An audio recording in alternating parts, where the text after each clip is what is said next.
Hello, artists and animators. Curious about the craft that goes into an effective character design? Toon Boom Animation invited four guests, who each have perspectives on character design as well as other elements of the animation and pre-production pipeline to discuss both the artistic and practical considerations that go into designing characters for animation. We'll discuss the process of designing characters, design trends in the industry, and advice for artists who are interested in exploring character design. I'm today's moderator, and I decided to wear a patterned shirt to be appropriately difficult to animate. Renee, Lisa, Nick, and Shaz, welcome to our live stream panel. Let's start with a quick introduction. Please introduce yourself with your name and a brief description of your most recent studio role. Renee, you can start. Hello, everybody. So I've worked in the animation industry since about 2017. I graduated from the Algonquin College Animation Program in Ottawa. I got my start as an animator, and since then I've worked several roles, such as background artist, special posing artist, and recently a character and prop designer. I've worked mostly with Mercury Filmworks, working on the shows like Hilda, Kid Cosmic, and The Ghost and Molly McGee. I've also worked with the Knights of the Light Table, the music video Starlight Brigade by Twerp. I did the backgrounds on that show, or on that music video. And currently I work at Atomic Cartoons in Ottawa as a character prop designer and special posing artist. I just have to mention, too, I really love the work that the Knights of the Light Table does. Yeah, they're amazing. Nick, can you introduce yourself with your name and a brief description of your current studio role? Sure. How's it going, everyone online? My name is Nick Paris. I have been in the industry since 2008. Wow, that's crazy. Sorry. And I went to the Art Institute, which is weird to me because apparently now they're all gone. So it's that's cool. But yeah, I went to the Art Institute in Santa Monica, California, which is what brought me to California, and I've been here ever since the industry is here. I'm originally from the East Coast, so Virginia. I started off first as a 2D animator in Flash, which I think now everyone calls Animate, and I think most people now standardly use Harmony, so that's kind of a little classic, right? OG. But yeah, I started as a 2D animator. I kind of had the path where I had to work my way up to the bigger studios. So I was in small studios for about 8 years, doing everything pre-production, literally everything, even IT, because the IT guy quit. But I've done all that. And basically at the point, the 8-year mark of being in small industries, I realized I wanted to be more of the storyteller. So I switched more to storyboarding. And so I've been doing that. And I've worked at studios such as Warner Brothers, DreamWorks TV, and Nickelodeon on shows like Teen Titans Go, Trolls The Beat Goes On, and the Casa Grandes and the Loud House shorts. And last show I was on was this one. It's just announced, but hasn't aired yet, called Zoki and the Planet of Ruby. So that is the last show I was on. And Shaz, can you give us a description of yourself and your most recent studio role? Sure. What's up, everybody? So my name is Shaz Lim, and for the last 3 years, I've been working as a character designer at Disney TVA. The most recent project I'm on is Moon Girl and Devil Dinosaur. So I've been on that for the last 3 years. Before that, I was a 2D animator most of my career, and I also spent a couple years storyboarding. And I'm in Toronto, Canada, and that's where I'm at now. Thanks for having me, by the way. We really appreciate it. And Moon Girl is a really, really cool show. So I'm really impressed that you got a chance to work on that. Liza, can you describe yourself and a brief description of your most recent studio role? Absolutely. Well, like Nick, I actually first started outside of the animation proper, like the LA big studio system. So I did a lot of freelance work where I did like all the roles of pre-production for tech companies and advertising, and I would do a lot of work in that kind of space. I did work for like Coca-Cola, Scholastic, in that kind of world, and I did everything from character design to animating to whatever they needed.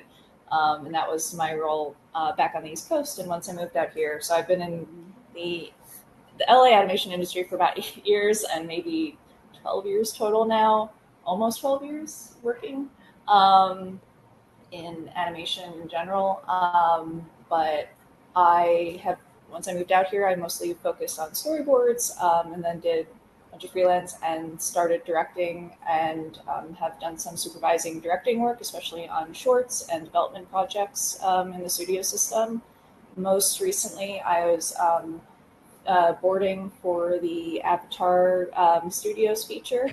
And before that, I was directing over at Marvel Studios. So, Liza, when someone talks about character design, what do we mean? What do we mean when we say character design?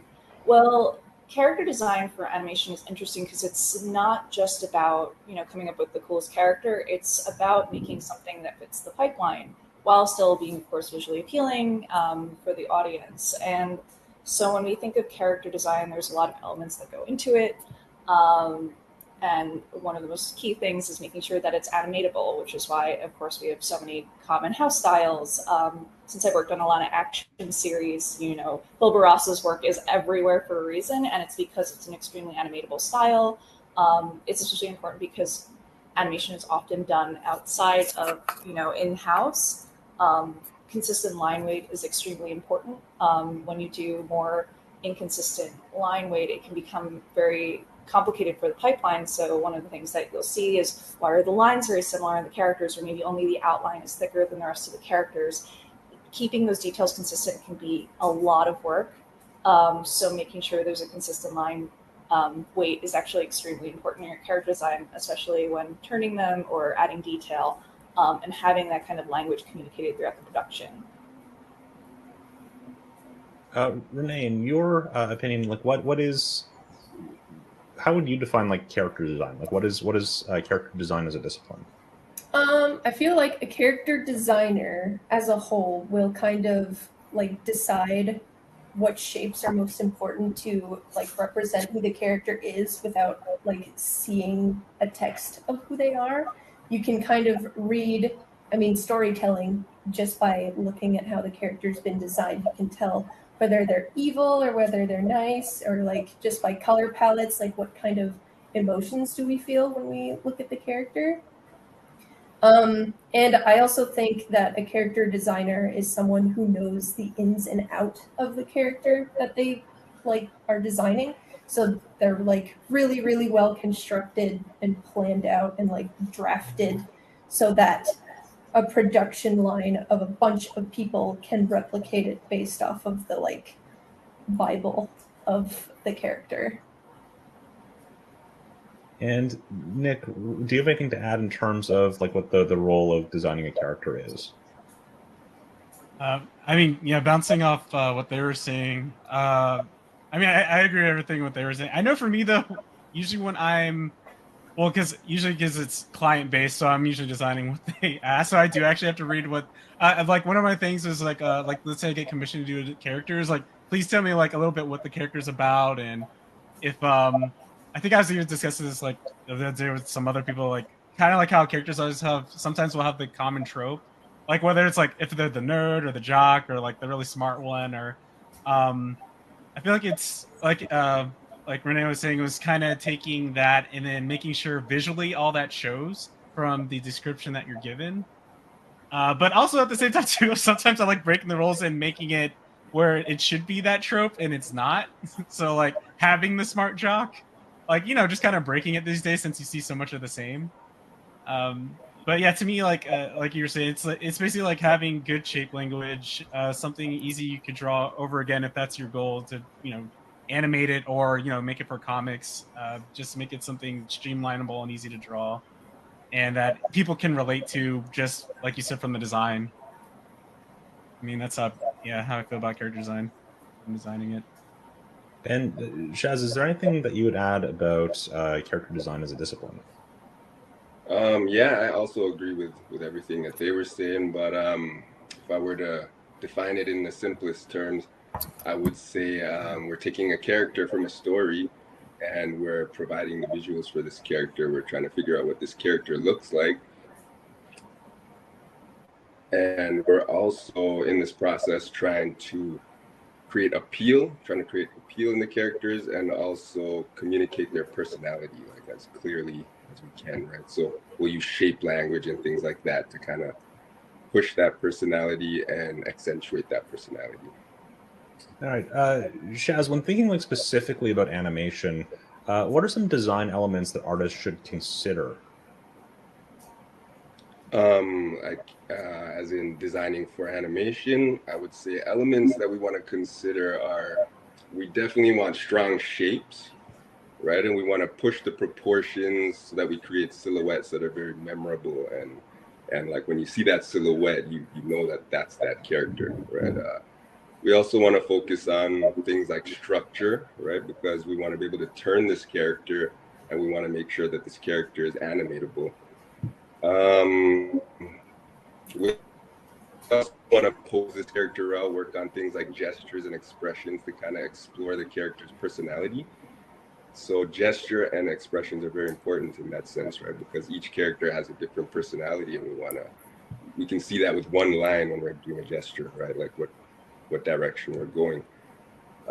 We also want to mess around with costumes, their clothing, their hair, and we want to design these things in a way where it's also accentuating their personality, right? And we want to find fun, appealing things to add there. And then we want to be thinking about simplicity. We don't want to overcomplicate these designs so that they're impossible to animate. We want to find that balancing act of where we don't lose the essence of the character, but they have all the details.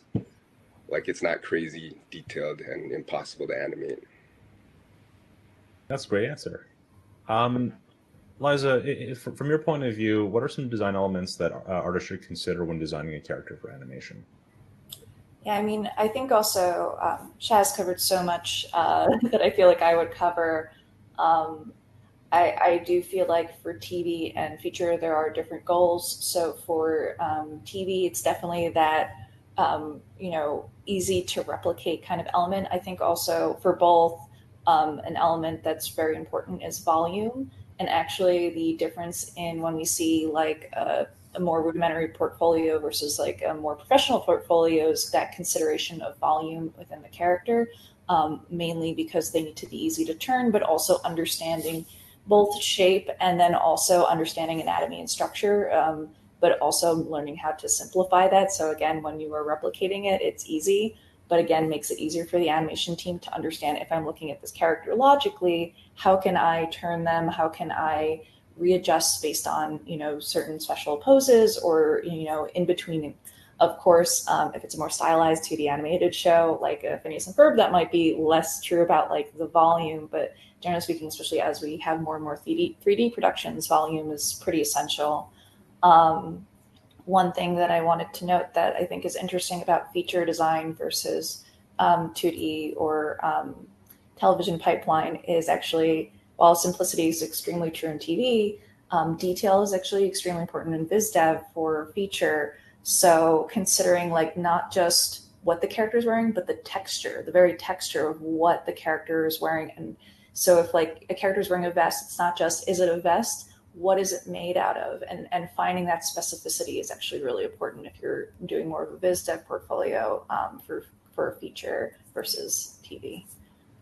Yeah, I think that's a really fascinating answer, because it points to the fact that so many different productions have different goals, and the character design really has to keep in mind what the production pipeline looks like.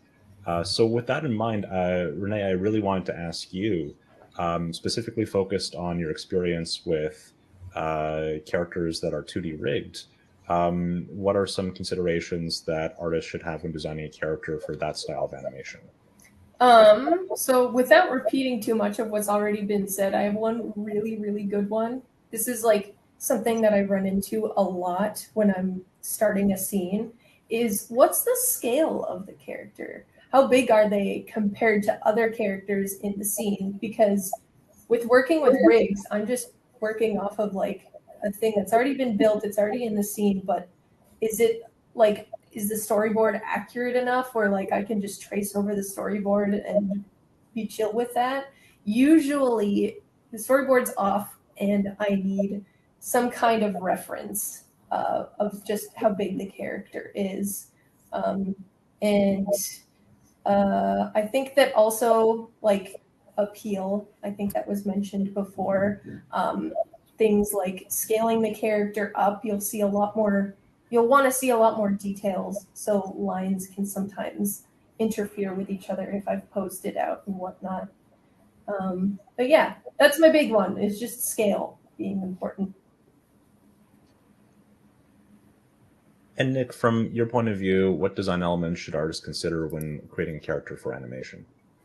Yeah, I think everyone pretty much covered it, but I did have one, kind of like Renee was saying. But I'm thinking about it just because I personally have worked on a lot of shows where they have giant heads and they like ask them to do all this stuff. I was gonna say, like, be careful of your proportions and make sure the character is actually functional for what you need them to do, like in the actions of the show. Because there's a lot of times there's like, yeah, I can cheat this, but it's like I kind of wish the design was meant for them to do a backflip or, do cartwheels, but then like they're, like, so I just tell people like, I would just advise people like if you need your character to do a lot of action or acrobatics, make sure it's like proportioned correctly to fulfill those actions.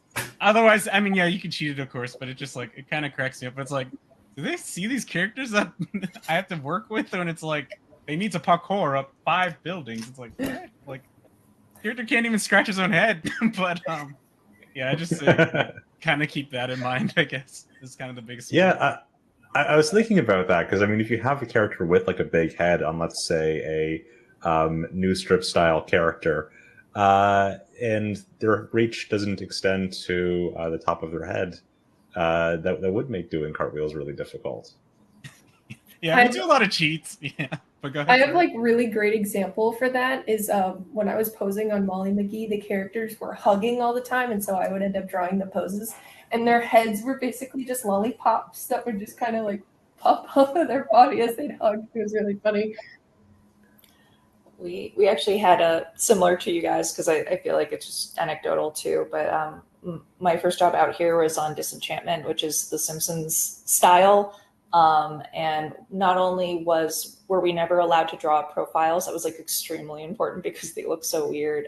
Straight on, sorry. We were able to draw profiles straight on, but it was very important to say that for very key poses because they look so awkward. But also, Elfo is part of the show, and in the structure of his design, his knees can't bend properly to sit in most things. So he had to keep his legs and limbs straight at all times when he would do any acting, because the design couldn't allow for proper bending in the elbows and knees. It would cause all sorts of problems for animation. Yeah, I almost brought that up too. I almost brought that up about sitting, because I have so many characters. I'm like, wait, they can't sit at a table. All right, here we go. I'm a big fan of front-facing Simpsons. I think they're just amazing. Shaz, from your point of view, what? I was going to ask actually, because I think I asked Nick last in the round robin. So at the beginning of the round robin, what does your character design process look like, and what materials does a production require? So me coming from an animation background, I start very loose and rough, and I just kind of try to find those appealing shapes that define this character, and like I'll play around with a bunch of different shapes, gestures, until like I feel very like confident about one, and then usually like the animator in me will want to push that. Like I just keep trying to push that. Like I will drop the opacity of that layer, drop another layer on top, and just see how I can push those shapes even further, push that gesture even further. And then once I have those forms and that gesture all where I want it, then I start moving on to the details like the clothing design and the hairstyles. And I'll also, in the early stage, like kind of rough in the expression, try to get a sense of what this character is thinking. Yeah, like I don't usually move on to the details until the end, kind of like a sculptor, how they start with like a big like rock and they kind of work their way in until they get to those little details. So yeah, and then the details, once I get to the details, I'll try not to add anything that's unnecessary. Every detail will have to try to say something about the character. I won't just put something on them just for the sake of putting something on them. But yeah, you know, like I really put an emphasis on nailing that construction and that gesture first, because I feel like when I move on to the details, it feels kind of like I'm building a house on a weak foundation, you know, and I usually have to go back and kind of make sure that that structure is there. So yeah, it also makes like adding the clothing way easier once you have the structure solid. And yeah, that's kind of how I approach it. No, it makes sense. Nick, what does your character design process look like, and what materials does a production require? Well, for me, when I'm like making personally, like just designing for myself, I actually do start with a mood board. Uh, Depending on if I feel like experimenting with a new style, I'll like gather just like reference to styles I'm thinking of experimenting with, or like if I know the character's personality, I'll. It's funny. So I kind of worked on I worked on Barbie for like 2 years, and I actually had to draw fashion like for like 2 years. I was the guy in charge of designing the fashion for the avatars for an online world they had. So it kind of stuck with me even through character design, where I'm all like, okay, is this sporty enough? Is this artsy enough? It's weird, but I knew I had worked there too long when I actually I was with a friend, and I was like, those heels don't go with her dress. And my friend's like, what are you talking about? But anyways, it still carries on to when I'm designing things, because actually I start thinking of that stuff when I'm thinking of the personality of the character. So like I'll look up like different kind of fashions that I think might go. Like if I know it's gonna be a punk rock character, um, and then from there I'll start kind of like sketching more like the shape, like I'll do like the shape language kind of first of like, do I want it to have a big head, bigger head, small body, or do I need it to be a little more action adventure style? And I kind of just start sketching from there and doing a few passes that way. When it comes to designing for like a production, the biggest things is like I was saying before is kind of like their personality and what other characters they might need to bounce off of. That's also helps me too when I'm designing characters, just so they're not all the same, or at least they're not the same design with just different hairstyles. But I try to make sure they're like each character kind of has their own shape language. So that's usually my process of like designing for production, all that stuff. But for the most part, it's when it comes to production, you're kind of like seeing someone else's vision. Like you are the designer, but you're trying to fulfill their vision. So that's usually what I'm trying. My goal is to get what they're happy with. Before we move on to Liza's answer, I just wanted to give Shaz a moment to mention because sorry, Shaz, is there a social page or website you'd like to link to? Because I understand you have to go in about 5 minutes. Yeah, you can follow me on Instagram. It's Shaz_Enrico. So that's SHAZ_ENRICO. And my website is also shazenrico.com. All right, and we'll make sure there's a link to that in the show notes. Awesome. Liza, what does your character design process look like, and what materials, in your view, does a production require? Yeah, so I mean, I think a style guide for production is just super essential. So yeah, there's the personal process, and then there's sort of the production needs. So I'll address kind of both of those separately. I'll do production first because it's quicker. But yeah, generally for a production, because sort of as Nick is saying, it's less about sort of your desires, and often usually there will be a lead character designer or samples from some early concept work, and it's about kind of formulating that style for the production and finding that consistency. So understanding that consistency language, I kind of brought it up when I talked about character design, which probably wasn't the right place for it, but again, like discussing line weight, having consistent brushes, having those packed accordingly, having guides for all your sheets, so your sheets are consistent, so you're able to know character heights and scale, and all those sort of details is extremely essential for production to provide. And generally, you're not just, as a character designer, I think students are like, oh, I can have fun, I can do whatever. But there is a consistent language of the production that you have to keep in mind. And it's not just about like you flying off the handle. It's actually about how to mimic and copy and take those guides and apply your own sensibilities to it.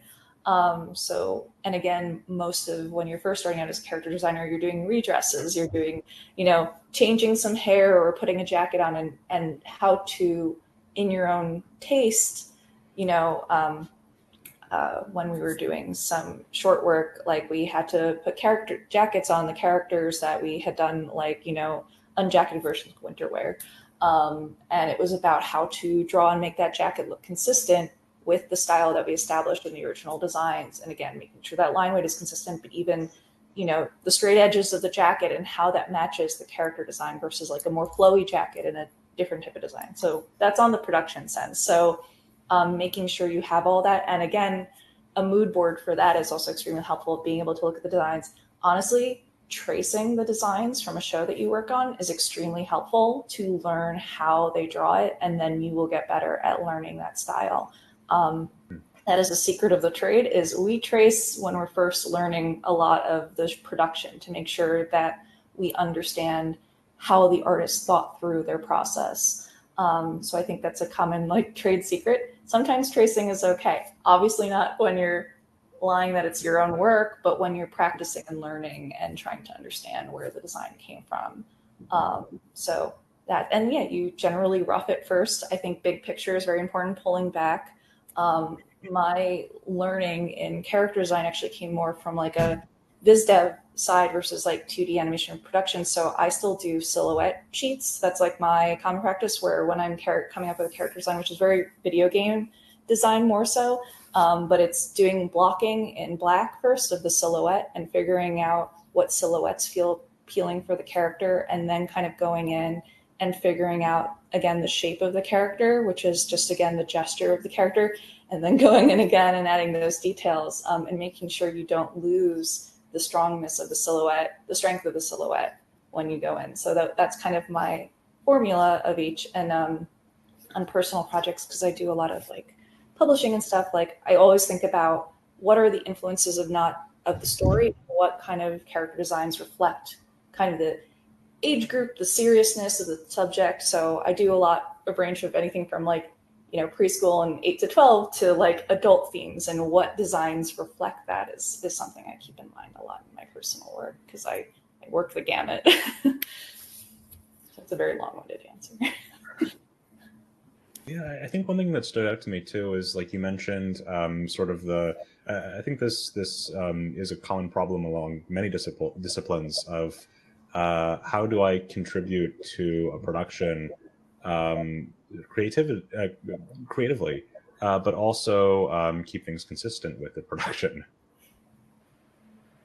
Absolutely, it's a challenge, and I think finding your own creative voice can, on a production, sometimes that's why you have outside work. That just becomes a truth at some point, is that if you want to character design and go wild, have fun on your own, but if you want to work on a production, you have to fit within the parameters of the production, because that's the nature of this business, we're all doing it together, so you can't just like kind of do whatever. And it is sometimes it's not the most fun because it's about the technicalities. So again, like, and I think even for personal work, sometimes I see in more rudimentary character design work, again, them not even keeping consistent with their own character line weight or keeping that kind of thing. And it's very noticeable that if you want a strong portfolio piece, making sure if you're doing like a project, to keep those things consistent even with your own personal work, because that'll show that you're profession ready. Oh, and one other detail I meant to add is also do research. Nick pointed out for Barbie, and I think it's super true. Learning about fashion for that, project is really important. For Avatar, for example, learn your history. It's extremely vital for you to understand other culture wear, understand the origin, even if it's fantasy. It has a cultural origin, and it's extremely important to do that research. So often character designers are researchers as well, especially biz dev. You are doing a ton of research into the origin history of where the costume came from, and that importance is very important to your work, and it'll help your portfolio as well. Shaz, thank you so much for joining us. I realize they have to go, but I really appreciate you taking time for this panel. Yeah, thank you for having me. This was an awesome chat. It was great to meet you guys as well. Great to meet you. Thank you, Chad. Bye. All right. Okay. Bye, everybody. All right. Renee, from your point of view, what does your character design process look like, and what materials does a production require? I do similarly to what Liza does, where like I work with little silhouettes, like I just use a big brush in Photoshop, the hard round, the circle brush, and I'll like cut into it with the lasso tool and like mostly think about just like what kind of shadow is this character casting? What kind of personality can I read from this shadow? And then I will do so many of them, like 20, 30. I'll do so many of them, and then I'll pick the best one. Typically, if it's like a production pipeline, you'll be working with the director or the showrunner or whoever, and they will pick one out with you. And then we'll find things like the reference material, either from real life or like from other media, because we get inspired by other media so much. And then like we'll work from there. I'll typically like draw over top of my silhouette and start adding those forms, making them 3D, thinking about like their clothes and what kind of species it is too, like if they're fur or something. But something that was not mentioned yet, because my process is really similar to everyone else's, was typically character designers have to provide a rotation of the character. So like it's front on, 3/4 front, profile, and so on. But they will also provide hand charts. Those are super helpful for the animators and for the people making the builds department. So they will actually take the character designer's drawn hands and then implement them in the build.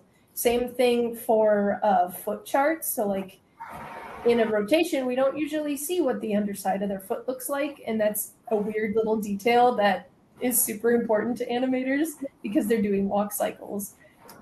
So we need foot charts. We also need mouth charts. Me as a special posing artist, I'm often drawing the characters with their mouth like wide open, super shocked. So I need to know what color is the inside of their mouth and what are their teeth look like. So it's really just providing all of those weird details that the animators need. And then there's also optionally, depending on how important the character is in the episode, they'll have an expression sheet or my favorite, a posing sheet where it just shows like how extreme the arms can get and just like if they do a cartwheel, like how could you cheat the cartwheel pose and stuff like that. So those are things that animators really need. They grab it, they love it. So yeah. Renee, I'm going to ask you questions kind of zooming out to like a sort of mile out bird's eye view. In terms of influences and movements, how do you describe trends in character design over the past decade? Past decade? So like from 2010s to 2020s? Yeah, let's do it. I'd say I think so. I was probably in high school at the time. Adventure Time was like 2010, I think, and Adventure Time made a huge impact on like I mean, shows were already really goofy, but I feel like they became like otherworldly, fantastical, and weird. Like they made food characters and all that stuff. So I feel like a lot of Cartoon Network type of shows started influencing a lot of shows after that. Like Steven Universe came out at that time too, and like they would make like heart-shaped mouths and stuff where they got like the upper mouth. And so that's TV, but then there's feature where I think the technology was really, really pushed with 3D because like there were no more 2D movies in the 2010s. It was just 3D movies. So they were like giving all the hair follicle details in the character designs and making their hair just like Merida hair, where it's just super curly and realistic. And there was also like Monsters Inc. hair being really crazy. The clothes, like in Frozen, I remember seeing like a very detailed screenshot of like the embroidery in Anna and Elsa's dresses. And then, okay, where are we now? Probably in the 2020s. So I think in the 2020s now, we're starting to merge a lot of 3D and 2D together. So like Spider-Verse made such an impact with like bringing back 2D principles into 3D design. So then we got Arcane to come out after that, where like they hand painted the characters and like gave them like so many creases in their face. And yeah, I think that's kind of where we're at, is the mixing of 2D and 3D sort of designs. I would also throw the bad guys into that category as well. Yes. And Turning Red, I think, was also really good for sort of bringing 2D principles into feature 3D character designs. Nick, from your point of view in terms of influences and movements, how would you describe trends in character design over the past decade? Yeah, I mean, I feel like Renee kind of covered it. I do know. I feel like there's another movie too, like that specifically went for that. Was the Peanuts movie, because it was actually trying to look like the 2D Charlie Brown, but it was all 3D. I just remember one of my friends was upset because she's like, "Why didn't they just make it 2D?" I'm like, "Because they did." It's like I don't know what to tell you. It's still faster, I think, to make a 3D film compared to 2D, from what I understand. Although I don't know anymore. I feel like since we started putting so much 2D back in the 3D, I think it takes just as much time now to make like a 3D movie. But design-wise, yeah, I think it's like Renee was saying. Yeah, there's a lot of Adventure Time. I remember. Well, people still to this day will be like, "Oh, the Cal art style." And I'm like, "What?" I don't know. Like, I guess as soon as they have a bean head and the bean smile, and all of a sudden it's Cal Arts, and it's like, okay. But it's like it's kind of hard because it's like it's such a good shape. Yeah. Like it fulfills the need of like needing a character design to like, for example, because I use the bean shaped head and mouth, but it works a lot when you're doing stuff for like television, because it's the fact you can put the face in that shape and have the mouth open really big without having to animate the jaw all the time. Because that's what like affects it, is like if you have to constantly rig the face to, it's different when you have to rig the jaw and not just the mouth. It's kind of like when people will like knock on anime because it's only open and close, but hey, they save a lot when it comes to redubbing. Like they only have to like do a dialogue. They don't need to like reanimate it. So it's like thinking that kind of to me personally is like, it's just thinking more streamlined and smarter when it comes to that design. So I know people knock it, but it's like it makes sense to me.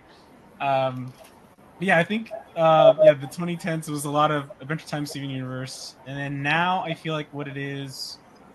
I feel like a lot of it actually. I feel like a lot of almost like international design sense is coming more in. Like you said, the bad guys. That's more like the French style, and that's been coming in a lot. So I feel like a lot of it now is anime style or like French or European style.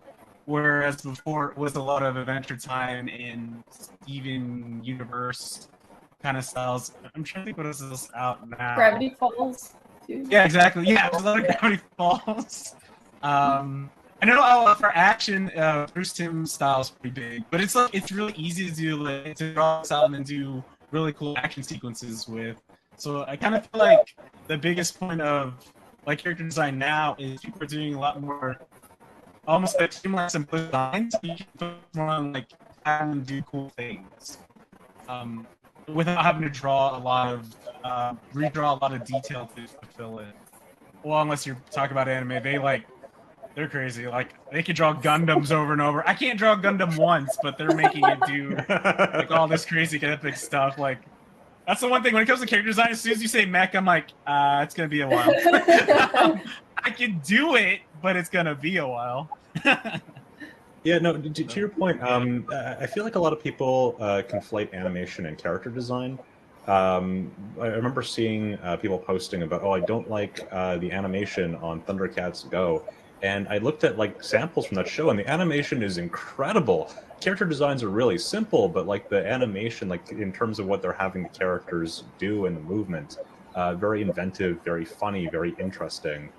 And I think it's interesting how people outside of the industry sort of decide, well, I don't like the animation style. It's like, well, that's... Yeah, they put it as one term instead of character design. It's the same thing when it's like, you'll be like, yeah, I work in animation, and then people are like, oh, so you work for Disney. It's like, no, there's more than just Disney. It's kind of that same thing, yeah. The shared frustration. Liza, in terms of influences and movement, how would you describe trends in character design over the past decade? Yeah, I mean, Renee and Nick covered a whole gamut. I do have an interesting perspective on Bean Mouth and the CalArt style. So I have my firm belief that the Gravity Fall style actually came from Simpsons. And again, working on a Mac Groening series, it became like extremely clear to me that a lot of the principles of the designs of Gravity Falls and a lot of our 2D styles actually came from the foundations of animation, older animation. And I think that that's something that's lost. So they're like, oh, it's in this art school only. And I'm like, it's actually foundational from our very base origins of animation itself. And again, the difference with Simpsons is you have to draw the lips and the jaw, and it's a very specific and weird jaw, but the eyes and the way that they line up on the face are very similar. So it's a simplification of that style to make it easier to animate. But the foundations, and again, the Bean Mouth, you think of Homer doing that, and it's like the same line kind of mouth. It all came from the same base. And I think that that gets lost in sort of the history when we talk about character design and how it's evolved. It's a huge influence, especially if you draw the Simpsons style, you can draw the Gravity Falls style. That's like what I realized. It was such a funny like revelation. And again, like, I think that's also kind of a fundamental truth is looking at those old character design books. The Simpsons has like a great one. You can, use those design principles in modern design too, and how it's evolved. On the action side of things, I do think Phil Barrasa's style has been everywhere now. I feel like you can't touch an action series without Phil Barrasa's name kind of coming close to it. And it's that Young Justice style that came up, I think. When did Young Justice come out? 2007, 8? Like, I remember being in high school when it came out. So I don't remember exactly. Like 2013, maybe? 2012, 2013? Was it really that late? Okay, I thought it was even earlier. Okay. But yeah, so Young Justice really influenced sort of where action goes, and it's that sort of pseudo anime principles along with the simplification of Western styles. So it became extremely popular. What we are actually seeing now, and I think Nick really pointed to it when talking about how complicated the anime style is I think Powerhouse is changing the game a little bit on what design and how complicated it could be. A lot of it because they do layout and animation in-house, which is very unique to Powerhouse. And I think we're seeing more of that too, where we're seeing animation studios now, which is a longer discussion, but more and more animation studios are actually now doing pre-production work. More and more, we're seeing that trend because it allows for the in-house style to be more unique and to have less troubleshooting issues. So that's why Arcane is allowed to look how it looks. That's why the Laser Hawk series. Is that what it's called? I'm forgetting the Captain name. Laserhawk? I think Captain it's Captain Laserhawk. Thank you. It just came out, but it's its own unique style, and that's because the French studio that did the pre-production on it is also doing the animation on it. I think Titmouse is doing some really interesting stuff with style reinvention. So that's also too, is we are seeing, again, French influence, Latin American influence, Japanese influence, Chinese influence on design. We're seeing so many different design principles and reinventions coming to design. And I do think it's like a globalization where we're seeing, you know, all these different approaches to design, which is super cool. And for 3D, again, I'm basically reiterating what you guys said, but I think it's true that Spider-Verse changed the game.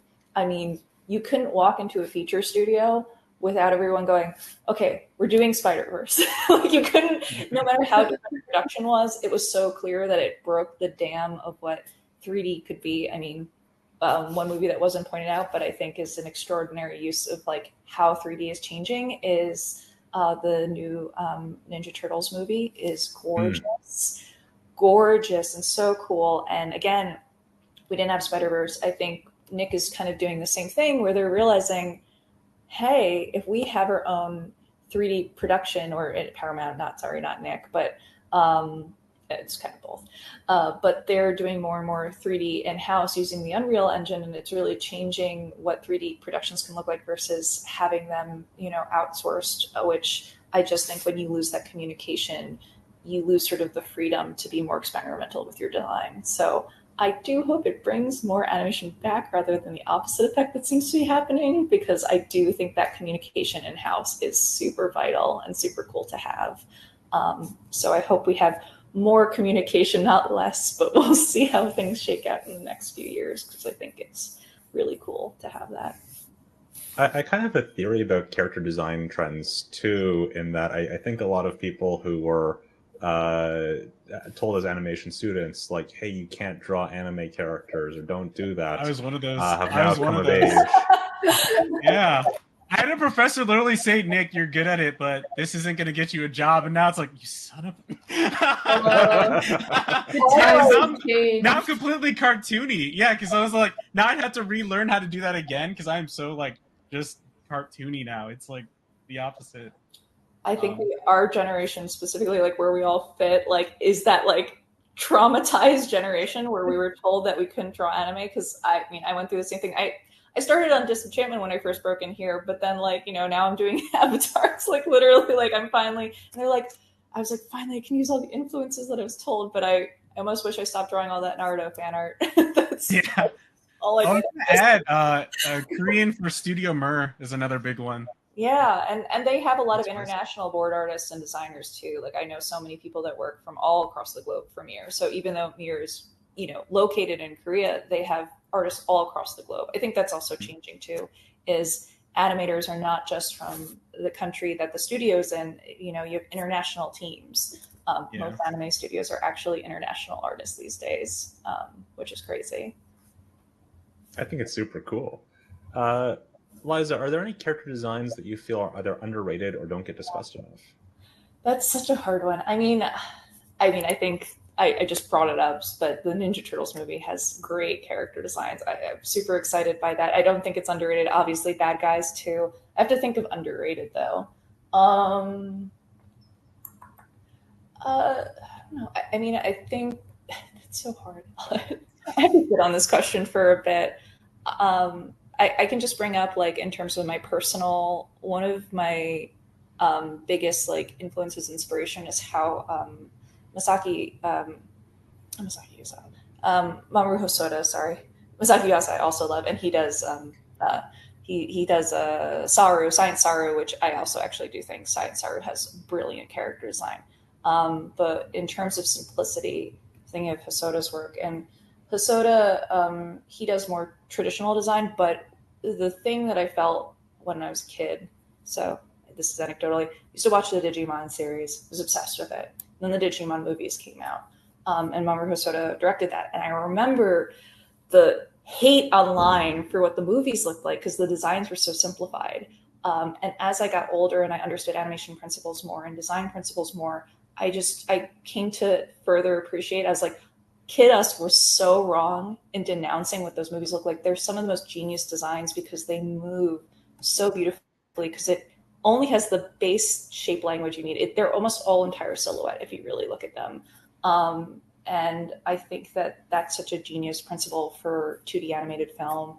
And I love to see that more and more, where it's not such straight lines. It's really this kind of almost free-flowing fabric sensibility to the silhouette. It's so that's like my personal just pick in a very like niche thing. And on that note, I think also it's nice to see more exaggerated toon styles, because we all have to apologize to Wind Waker. So that's not animation, but I just want to say we all need to apologize to Wind Waker for being such a great art style. Oh my gosh, the character designs in that game are amazing. Yeah. Okay, funny enough, that's the only Zelda I beat because of the style. Like, I couldn't put it down. I was like, why are they? It's so cute. Yeah, I was like, can't stop. Whereas, was it Ocarina of Time scared the crap out of me because the re-deads or whatever they are? I was like, first as an adult, now I'm like, I can't believe I was scared of like 5 polygons. It's like, it was the screen. Become an extremely 90s kid panel. Yeah, it was the scream. That's all I gotta say. Renee, are there any character designs that you feel are either underrated or don't get discussed enough? So, over the past couple of months, I don't know what I keep doing like to get drawn to this website, but I will look at the character designer website. I forgot what it's called. But anyway, I'll go under the 101 Dalmatians art a lot. And I will look at that scene where there's the dogs walking the owners walking their dogs and the owners look like their dogs. I love that cliche so much. It is just like character design fodder to me. Like, it is just really, really interesting. And I definitely see that in real life, like, because I live in the city and I see people walking their dogs all the time. And I'm just like, they look exactly like each other, like, even though the colors are different, the shapes and everything. I don't know. So I guess the character designs from 101 Dalmatians, just in that little dog walking scene, are very good. I feel like Disney's like xerography sort of era is making a little bit of a comeback in terms of like fan appreciation. Mm-hmm. Totally, with the like hatched lines for some reason. It just like, I mean, it's giving back the hand that we grew up with, the like hashy lines. So yeah, it's nostalgic. I mean, in a medium where animators tend to be very like self-effacing, you sort of hide yourself and show the work. With xerography, you sort of see the process a little bit. You see a little bit of pencil lines bleeding through, and I think that's always been an interesting style. Nick, in your point of view, are there any character designs that you feel are either underrated or don't get discussed enough? Well, it's kind of like what you were. To me, it's kind of like what we were all talking about. It's like I feel like they were, but now everything's coming back, and like people are using it more. Because I was gonna say like. Just seeing a lot of what's coming out in the indie sphere for like games, and like seeing the styles they're used, like bringing back like like the old UPA styles coming back and all that stuff for games, or people are doing the like retro pixel art now, and it's like I feel like everything that was underrated is now becoming kind of more prominent. I don't know, at least it's kind of how I feel. So I can't really think of any offhand where I'm like, oh, it's so underrated, because I'm like, oh wait, no, it's popular now. Nick, do you have any advice for artists who are interested in designing characters for animation? I mean, I think for right now, I kind of like in mind just kind of the basic of going off what we were talking about. Because if you want to do it professionally, you're going to have to be able to match the style of production you're on. So I always tell people like when they're building a portfolio, yes, do stuff for yourself, but also show that you can, match styles that maybe a production you would want to work on that you could match it. Not like, and then I get this question a lot too about fan art. If you're going to do fan art, I mean, I've heard people getting jobs off of fan art. So I just say put it in a separate tab these days. I know like it's kind of changed because we're like, we were saying before, we're the trauma generation where it's like, if you do fan art, blah, blah, blah, you're never gonna get in. But now it's like I've heard so many stories where it's like, yeah, I did fan art and they hired me. I'm like, wait, what? So that's kind of out the like. I just say keep it in a separate tab, or like put it in a section so we're aware it's fan art and you're not like trying to be like, yeah, I made this character. Just like briefly, I was trying to teach this guy character design and he kept like drawing characters that pre-existed but taking an asset away from them and then saying he designed them, and it was kind of upsetting me because I'm like, bro, that's this from this show. And he's like, well, yeah. And I'm like, no, like it's not your design. But yeah, so I think that's kind of the big thing is like making sure you can kind of the standard with all jobs in the production is make sure you can be a good team player, match the style, and yeah, that's kind of the big ones. Meet your deadlines. Nick, I thought that our conversation about Bonnick the Hedgehog was private. Well, I'm still trying to pitch Washcloth McGee to Nickelodeon instead of for SpongeBob. I had another one Liza, too. do you have any? Liza, do you have any advice for artists who are interested in designing characters for animation? I mean, well, first off, I think taking classes is always really important, especially at like places like Brainstorm or CDA, especially if you're in, international stuff. I know, or national, like you can't make the classes like Brainstorm and other online schools that have specifically professional artists working is super important. Those are the best places you can learn. And the reason I say that is because I think you can use a ton of online resources for sure, and you can absolutely teach yourself. But if you need that extra little help and you don't feel like your work is, if you feel like you're missing that little space, those types of teachers and those types of environments can really help you. I'm a big advocate of, I know that they're expensive. Sometimes you can get scholarships and so forth. And sometimes the teachers do provide like special assistance aid for the classes. So definitely keep an eye out for that as well. Because I do know those classes are expensive. So that's just like also pitching that those classes can really help. And almost every time when I first started out, I took those classes. I didn't have a professional art degree, and those is what got me jobs. So that's why I'm a big advocate is those classes were more influential for me than a college degree in breaking in. And so it's overall cheaper than a college degree. And I think that they make a big impact. Also because you build those connections. But more on just like a granular level. The reason I say classes is learn your fundamentals. You can have great design concepts, but people in our field will be able to tell if you understand shape language, if you understand silhouette, if you understand gesture, if you understand anatomy. It all becomes abundantly clear very fast, and it will prevent you from getting work. So if you feel like you're like, I have these cool concepts and ideas and they're just not grabbing people, that might be what's missing from your work is those fundamental skills. Like one of the things I'll see very quickly that I'm sure everyone sees is when you look at a face, do they know how to keep the eyes proportional, the nose and the mouth, and from the ears? Like even if you're doing an exaggerated cartoon, it's very easy to tell if someone knows where to put the eyes on the eye line. That's like a big one for me. And I feel like that's like the easiest to tell where you go, this person doesn't know how to draw a face. They can't do design. And likewise, being able to turn a character is really important. Having turns in your portfolio, that's what you're going to get hired for. Good to have a character design and a turn. But again, if you don't know how to do shapes or understand where to line those things up, your turns are not going to look good. So it's all those fundamental skills. And again, if this sounds like a lot, there are guides and resources online for free. Marie Lum has a really good guide of resources, free resources that you can look like, or inexpensive resources is a good starting board, especially if you can't afford classes. But classes will teach you these things as well. And you could even find maybe local community college or community center classes too, if you need to start somewhere, because even they will help, especially with just getting work done too, if you find it hard to get yourself jump started. And Renee, do you have advice for artists who are interested in designing characters for animation?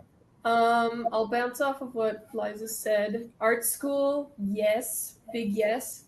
It's not super accessible to everyone. I think the next accessible thing that is free is joining Discord groups.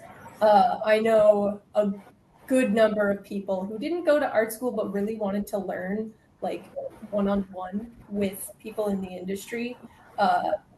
Anima Tooting comes to mind. Hardik, he's amazing. He learned in our Discord group, and I saw him grow, and then now he works at Flying Bark. So yeah, definitely join Discords and be incredibly open to hearing feedback and getting your work torn apart in front of you. So like have your heart ready to kind of just like show your OC that you care so much about, show them to people, and be ready, because taking feedback is also a skill, like being proper, getting in that attitude of like, hey, I'm here to learn, and just being able to accept it and then take it and then return it with an improved version is super, super important. And from the point of view of someone who's animated, I think if you want to feel a bit more confident about your character design, I'd say try like doing posing with your character, or if you're brave, you could even try animating them just to see how efficient your design might be. Animating isn't for everybody, but giving it one try is pretty cool. So yeah, that's my answer. All right, we are over time. Thank you, Renee, Liza, Nick, and Chaz for joining us for this week's discussion. And thank you to our audience for tuning in. If you enjoyed today's discussion, you might be interested in Toon Boom's video-on-demand training courses at theanimationstudy.com. We worked closely with art instructor Tony Ross to create a course designed to introduce artists to Harmony Premium. So if you're curious about the node view, you might want to check it out. Next week, we'll be at Lighthouse Expo, where we'll be hosting a panel on the future of 2D animation. If you're in attendance, please feel free to stop by. Thank you to everyone for watching, and be sure to tune in next time.